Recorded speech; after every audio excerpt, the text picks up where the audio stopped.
Hold on the ads, folks.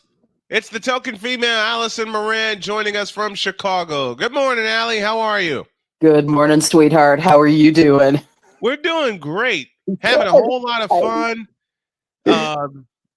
Telling folks what we got in store for the next 11 years of this show, and you're going to be a part of it. Yes. I'm Look, excited. Hey. we can't. The token female has been a hit. Yep. All right. It's been a hit. God bless you. Oh, thank you to everybody who thinks I'm a hit. Yep. Thank you. The That's so kind of you. That's look, it's been a hit. it's a great way to wake up on Tuesday morning. It's a hit. And you're staying with us as long as this show is around. You have a spot on it. Period. I am there with you, baby. All the way. So there was something called the WNBA Draft Lottery, and I love the note that you put here, i.e., the Paige Beckers sweepstakes. You got it. It's all about Paige Beckers next spring.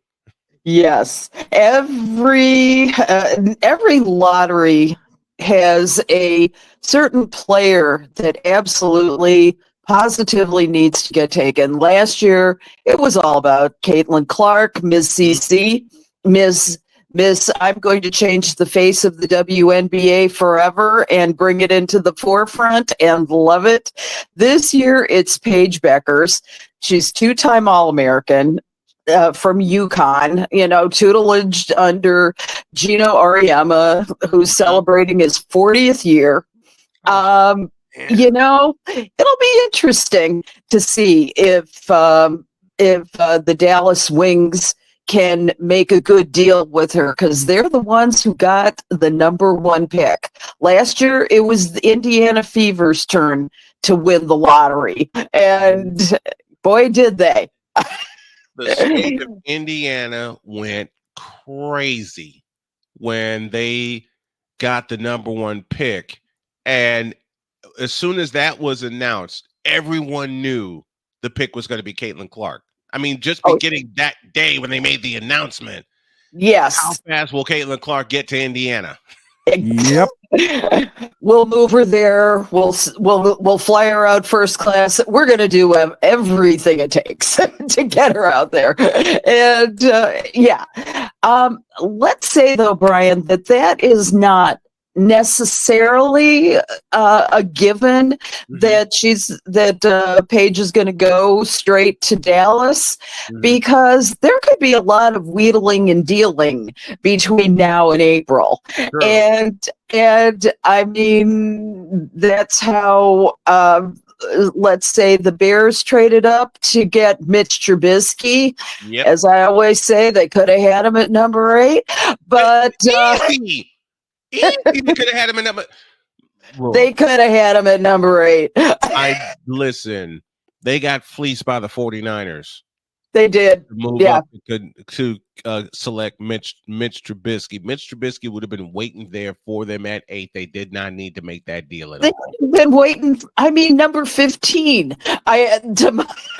To my view, do you have your mic drop moment yet, or do I have to go on? No. Every time you hear, we have mic drop moments, baby. Keep it coming. All right. All right. We do it.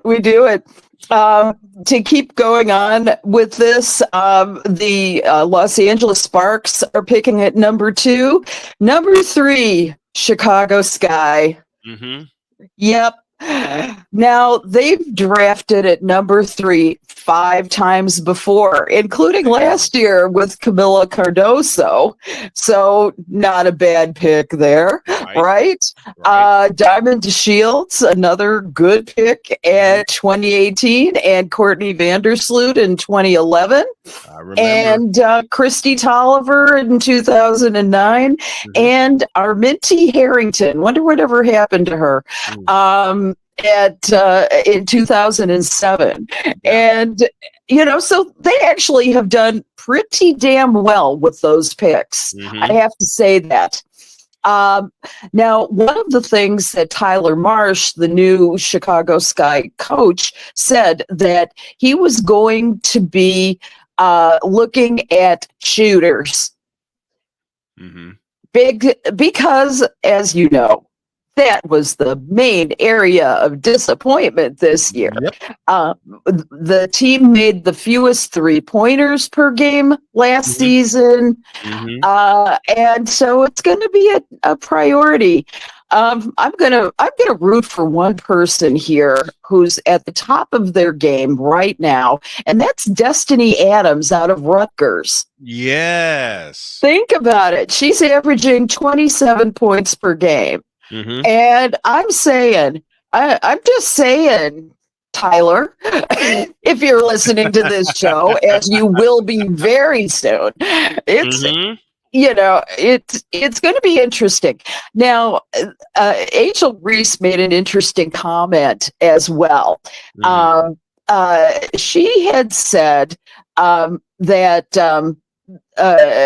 Haley Van Lith, her former teammate at LSU, now Mm-hmm. playing for the TCU Horned Frogs, she Mm-hmm. had made sort of a cryptic comment the same night as the draft lottery, which was Sunday, and she said HVL all the way, something like that. Mm-hmm. Yeah, Mm-hmm. that's Mm-hmm. all I'ma say. Yeah.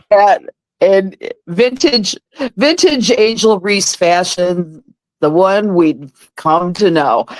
And so we didn't know exactly what she meant by that. It could have been her great night as a TCU Horned Frog, but it could also have been, hey, Chicago Sky, I want to play with my old teammate.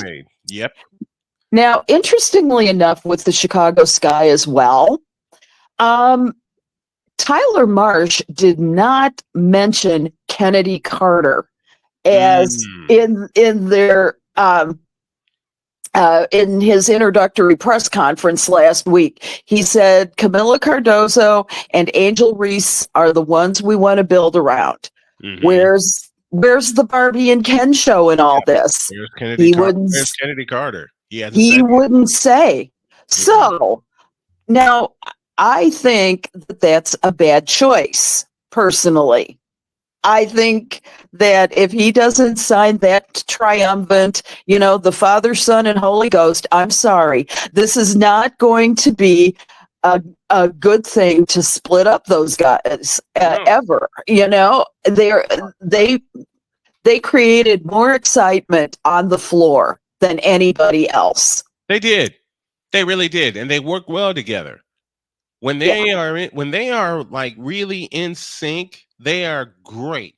They work great together. That's a frightening pick and roll duo with those two. So they need to stay together in Chicago. They do. I mean, that's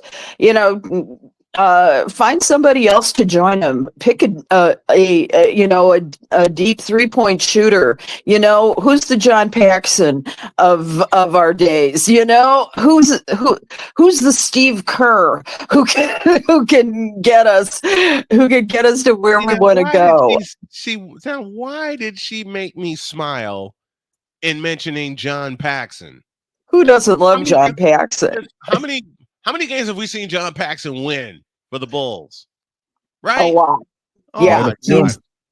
Without his outside shot, the first 3 championships would have been very difficult to win. And so, yeah, that was his specialty.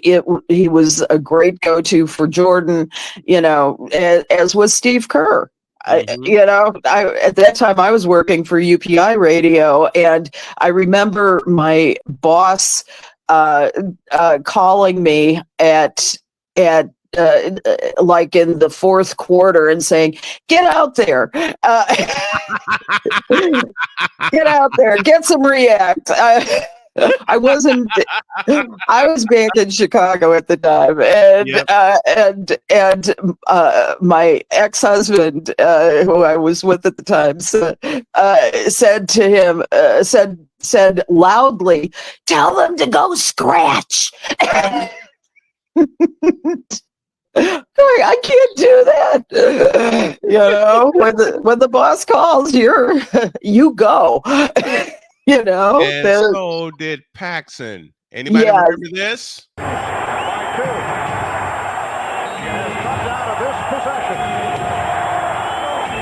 They want Michael to get a full head of steam, try to keep him in the middle of the floor. Well, Pippen got the snap. Here's Paxson for three. Yes!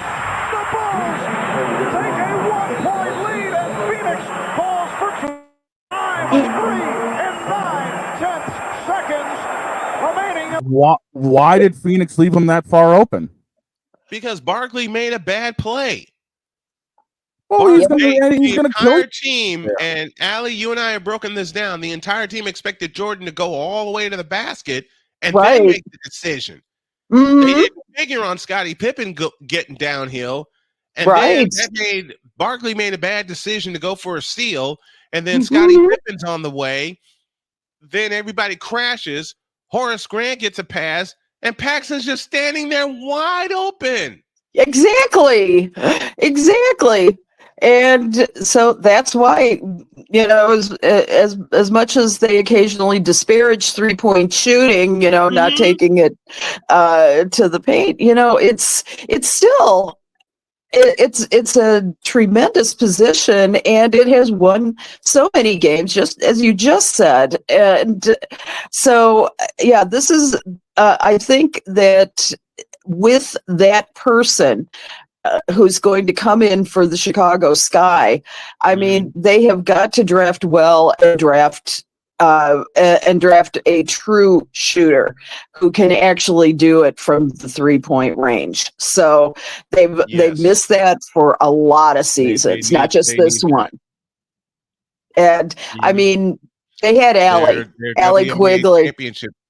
Their WNBA championship season. It was Allie Quigley, Courtney Vandersloot, and of course Candace Parker lent a hand from 3-point range. Yes. When they made their first appearance in 2014, it was the ability of Elena Deladon at the center position to stretch the floor. Yes. So they need that. An unrivaled update.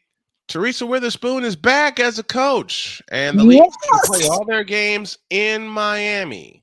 Welcome back to Coach Spoon, the legend. Yes, as a matter of fact, last Friday they announced all the coaches. This is one of the great things about having Spoon is how fierce she is and how dedicated she is to the players.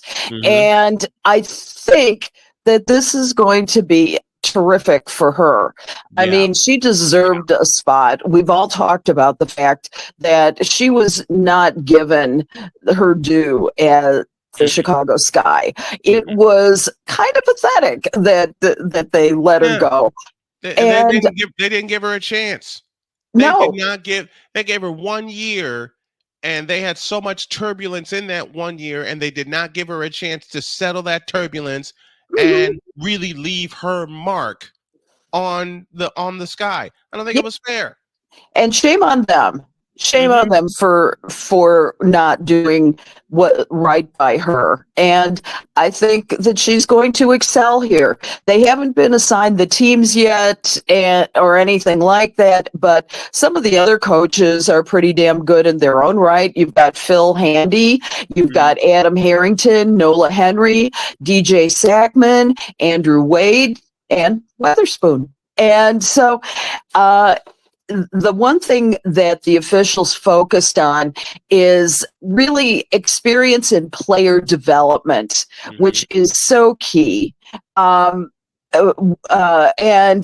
all of these coaches have got some really great experience. Like, for example, Phil Handy is an NBA assistant coach, and he has championship titles under his belt from the Cleveland Cavaliers, the Toronto Raptors, and the Los Angeles Lakers. So that ain't a bad resume there. Adam Harrington is worked as an assistant coach and is the director of player development for the Brooklyn Nets.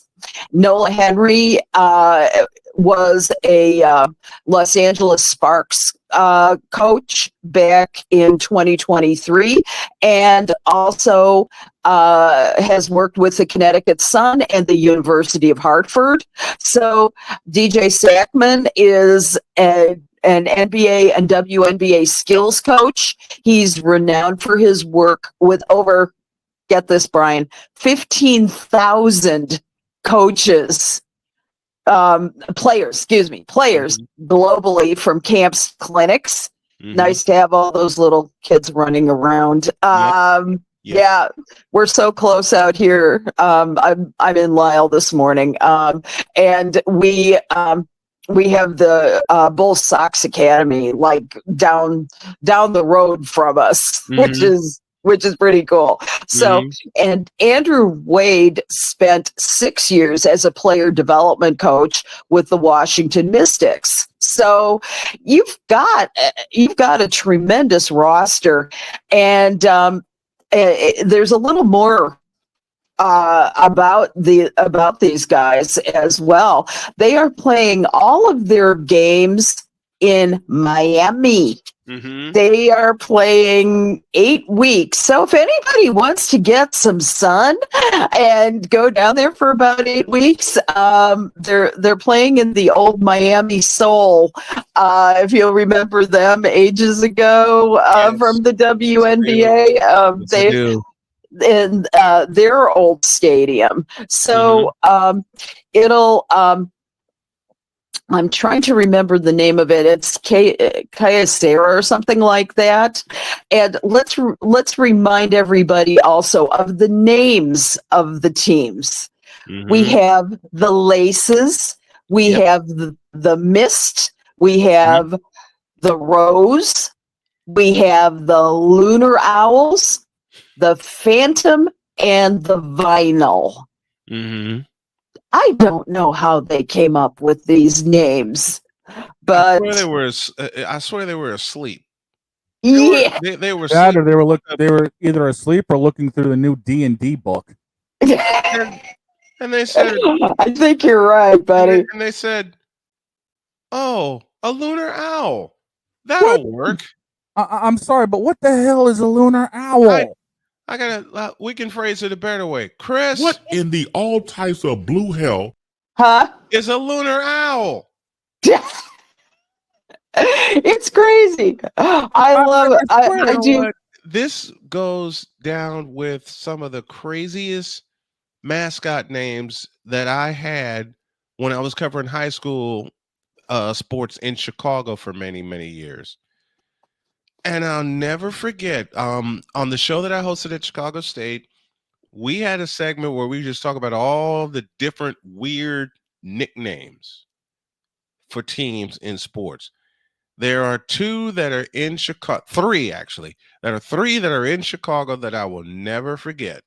You have, dear God help me, the Bloom Township Blazing Trojans.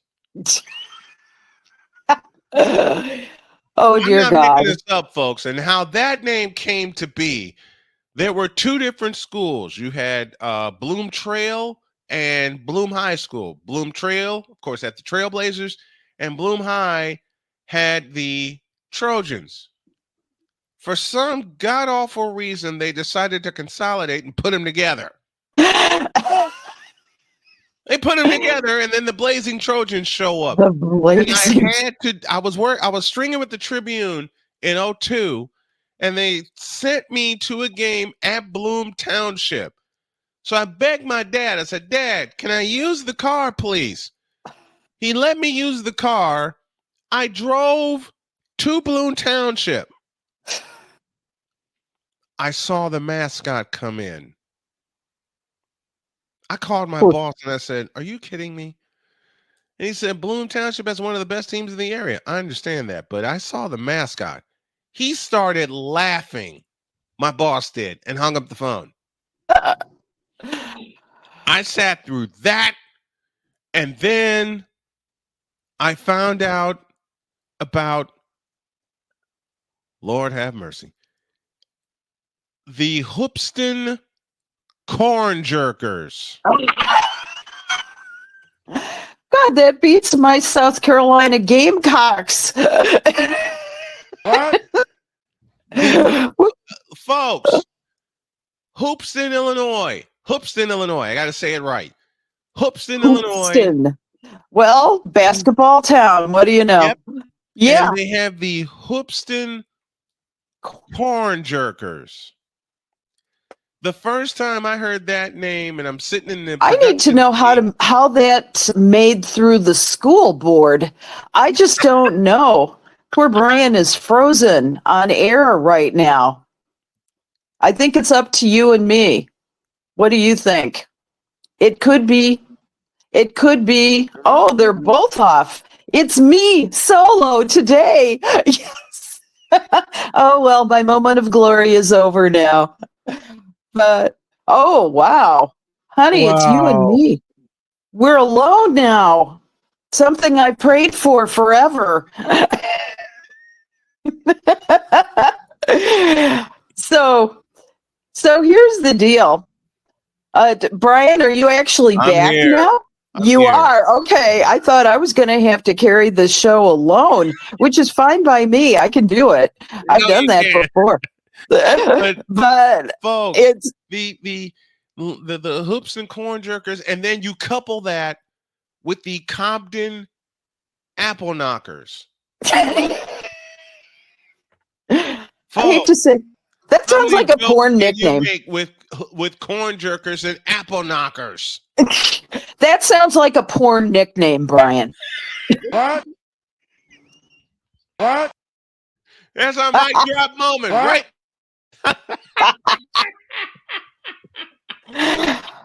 Oh yeah. Oh yeah. I love that. How do they get these names through the school board? Don't they have to put that up?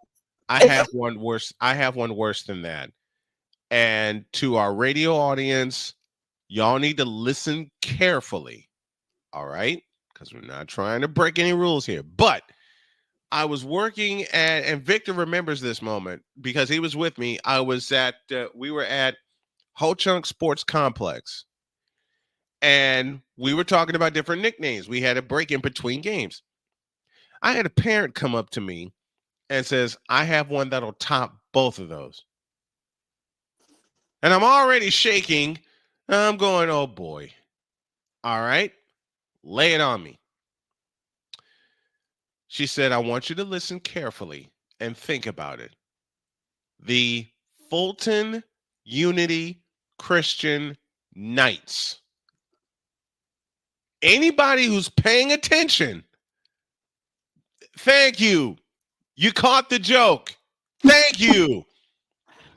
Fulton Unity Christian Knights. For those who didn't get the first letter. Hang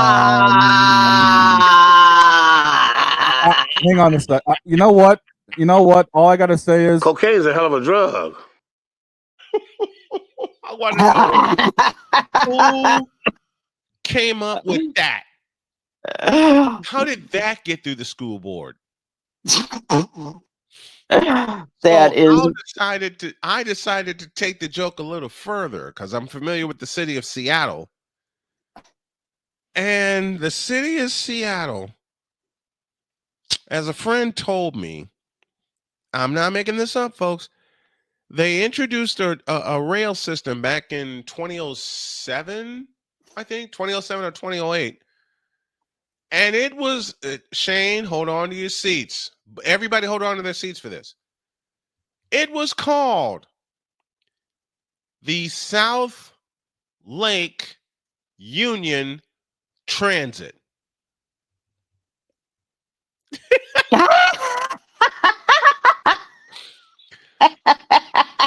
When they first introduced it, I'm not making this up. When they first introduced it, they were selling T-shirts the first year. What did it say on the shirt? Come ride the... You can fill in the blank. Love it. I love it. That is When just when the when that best. parent came up to me and gave me the Fulton Unity Christian knife, I was under the table laughing. I was done. I was done. Then this happened. Talk about names. I had a parent come up to me. His kid was at her kid was at the plate, and his last name was Sample. Keep that in mind. His last name was Sample. His mother comes up to me and says, I have a funny story for you. And you know, when someone says something to you like that, your spider senses go completely off and you have the Hmm. feeling you're going to be laughing like crazy. So she starts to tell me about how she met her husband in medical school and all this. And I'm thinking, where is it? Where is it? Where is it? In the middle of that explanation came this sentence. Now, keep in mind, the kid's name was Sample. Her last name was Sample. Then she spits out to me, and God help me if I'm lying. I'm not. This was 2007. She says to me, because my maiden name was Seaman.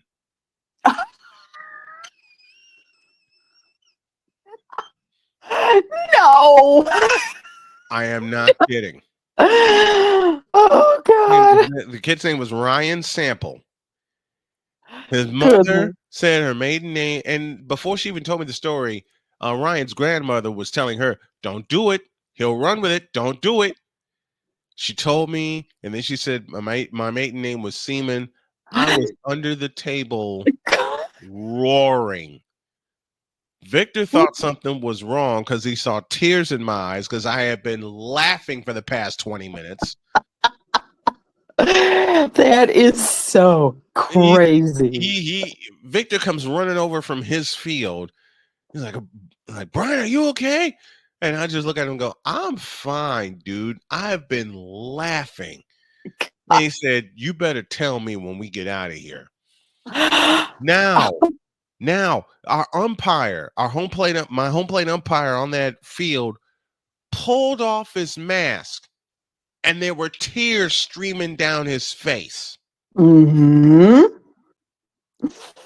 I said, did you hear? He stopped me before I completed my question and he said, I heard every single word. 6 years, that was 2007. 6 years later, I'm covering Trinity International. We're getting ready to play Olivet Nazarene. I'm doing my notes. I'm getting my spot boards ready. And I look at the quarterback for Olivet Nazarene, and it is none other than Ryan Sample. Oh, hell. You're talking about Deerfield, right? I called Yep. Victor. I said, Victor, you're not going to believe this. He said, what?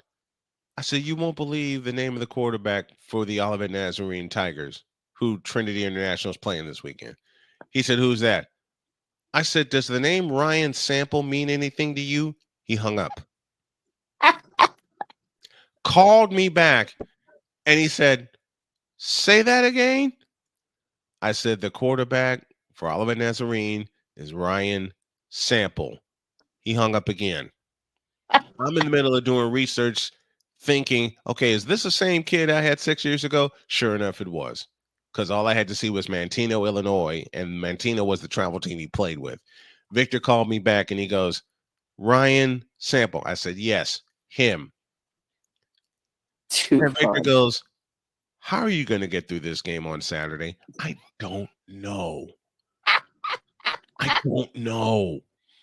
I have to say Sample back to pass a few times. And he said, don't let it be more than 30. You know, Ryan threw the ball 51 times in that game. Wow. Every time I said sample back to pass, I had to hold my stomach because I remember that story. And the kicker, the cherry on top of this, the cherry on top, they made it to Jay Leno's headlines, and I saw it live. Love it. How could they not? How could they not? That is just how that works. The Women's Hall of Fame, let's try to calm down here. The Women's Basketball Hall of Fame has been announced, and Allie's on top of that story. You got it. Big congratulations to Sue Bird, Sylvia Fowles, Cappy Pondexter, and Alana Beard heading to the Women's Basketball Hall of Fame class of 2025. And just multiple time All-Stars and champions at both the collegiate and the WNBA level. It's about time, let's put it that way. Yes. And so, I regretted the day for many years when Sylvia Fowles left the Chicago Sky. Yeah. And I have a really funny story, if I can say it. Go ahead. And I think you were there with me. Remember when Cappy Pondexter was on the New York Liberty and Bill Laimbeer was the coach? Yeah. Well, I had mispronounced the name as Poindexter, and Bill Laimbeer looked at me and he goes, "I have no player by the name of Cappy Poindexter. I have."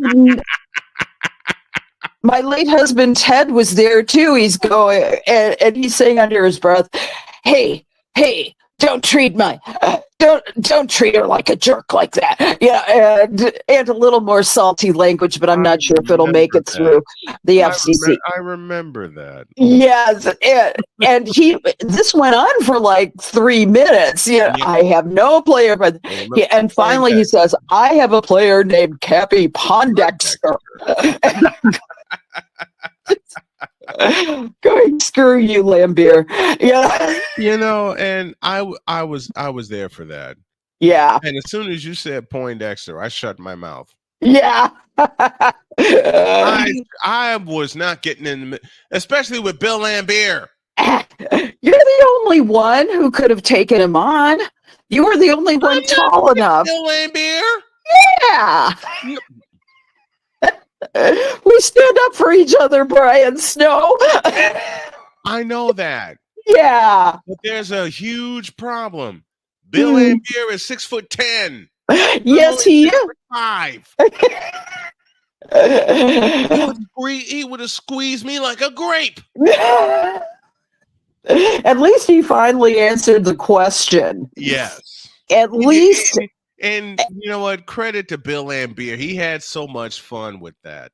He did. He had so much fun with that.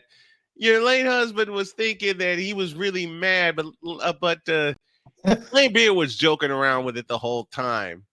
And I knew it. That's the thing. I knew it. He just liked to jerk with people. That's all. That's what Bill is good for. Even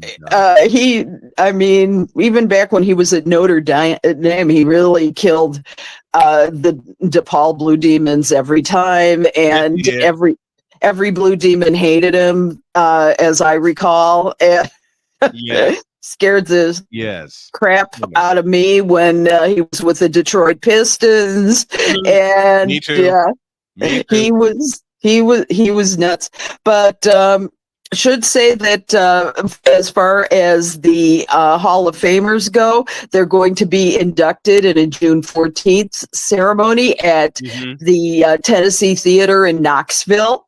So they are just an amazing group of women, and so excited that these players are getting their due. Because each and every one of them absolutely deserves it. Absolutely, they do. I should also say real quick That are we almost out of time? We're just about out of time. Okay. The NWSL Championship starts Saturday, November 23rd, this Saturday. Washington Spirit versus Orlando Pride. Sadly, they're going to be in Kansas City, the home of the Current. So all of the Current players are going to be, gosh, wish we were here. But, you know, they didn't quite get there, but they will someday. Yeah, but they will. My money's on the Orlando Pride. Yeah, all the way. That's where my money is. All right, we're out of time. And boy, there's going to be one day, I'm going to tell you, there's going to be an extended segment with Allie. I promise you that. But she's here with us every Tuesday. Thank you very much, my dear. We love you, and we'll see you later. Love you. We love you too. Take care.